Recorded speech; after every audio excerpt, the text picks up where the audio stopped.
Assalamualaikum warahmatullahi wabarakatuh.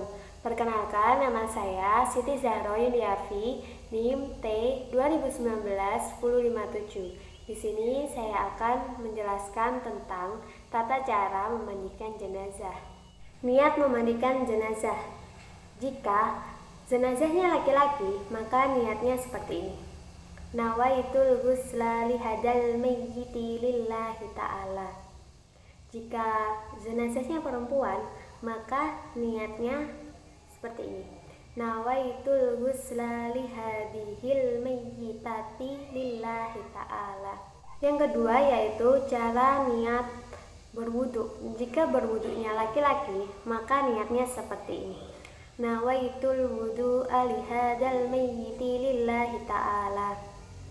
Dan jika jenazahnya perempuan, maka niatnya seperti ini. Nawaitul wudu'a lihadihil mayyiti lillahi ta'ala. Persiapan sebelum memandikan jenazah. Yang pertama yaitu kita harus menyediakan masker dan kaos tangan untuk memandikan jenazah. Jika jenazah memiliki penyakit. Yang kedua yaitu kita harus mempersiapkan sabun atau bahan lainnya gunanya untuk membersihkan si jenazah. Yang ketiga yaitu kita harus mempersiapkan sampo gunanya untuk membersihkan kotoran yang ada di rambut si jenazah. Yang keempat yaitu kita harus menyediakan air secukupnya untuk proses memandikan jenazah. Yang kelima yaitu kita harus menyediakan meja atau dipan untuk meletakkan jenazah ketika mau dimandikan. Yang keenam, kita harus menyediakan handuk gunanya untuk mengeringkan badan si jenazah. Yang ketujuh yaitu kita harus menyediakan kapas, kapur barus, dan daun bidara atau wangi-wangian yang lainnya serta bedak. Dan di sini saya akan menjelaskan tentang tata cara memandikan jenazah. Yang pertama yaitu letakkan jenazah di atas papan meja atau dipan. Usahakan kepala si jenazah lebih tinggi dari kakinya. Yang kedua yaitu tempat jenazah harus tertutup. Gunanya agar aurat si jenazah tidak terlihat.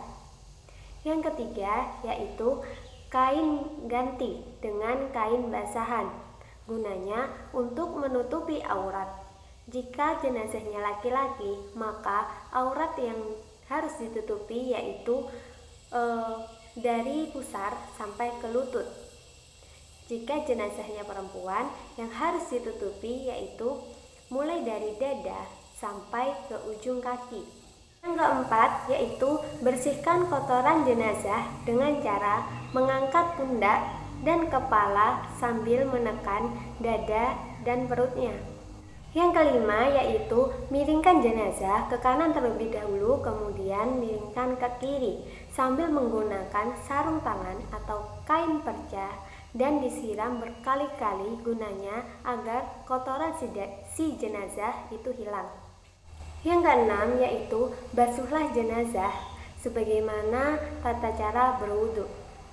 Yang ketujuh yaitu siram dengan air mulai dari bagian yang kanan dengan menggunakan air dan daun bidara. Selanjutnya siramlah ke seluruh tubuh jenazah dan diberikan sabun, termasuk pada lipatan-lipatan yang ada. Yang kedelapan yaitu bersihkan tubuh jenazah dengan air dan miringkan ke kanan terlebih dahulu, kemudian miringkan ke kiri. Yang kesembilan yaitu selama memandikan jenazah, aurat jenazah harus tertutup agar tidak terlihat. Yang kesepuluh yaitu rambut jenazah harus dikeramas atau dibersihkan dengan air supaya rambut jenazah bersih. Apabila jenazahnya wanita, setelah rambutnya dikeringkan, maka kemudian harus dipintal menjadi 3.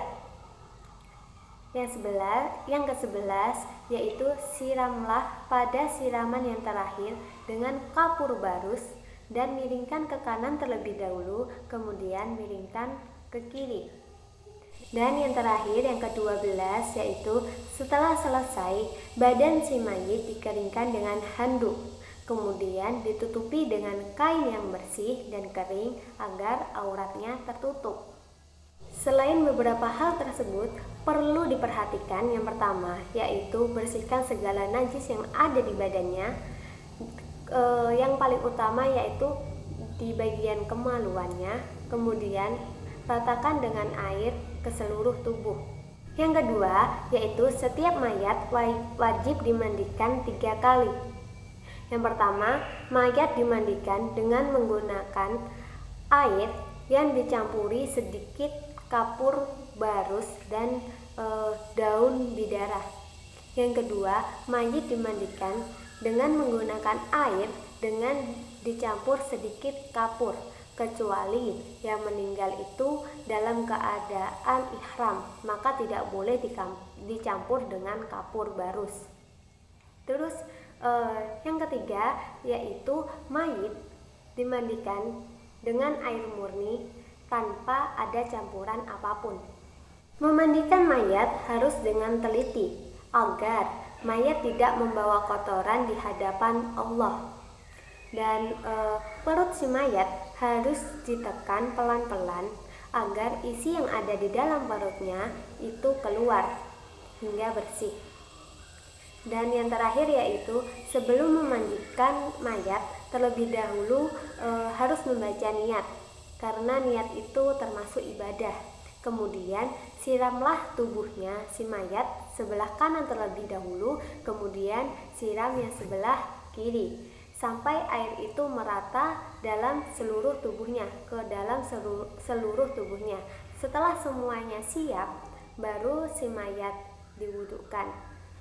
Dan cara mewudukkan jenazah itu sama seperti wudhu biasanya, kecuali berkumur, yaitu dimulai dari yang bagian kanan terlebih dahulu, kemudian yang bagian kiri. Pokoknya sama seperti wudhu kayak biasanya, kecuali kalau jenazah itu kecuali berkumur gitu. Sekian dari presentasi saya. Jika ada tutur kata yang salah mohon dimaafkan. Wabillahi taufiq wal hidayah. Wassalamualaikum warahmatullahi wabarakatuh.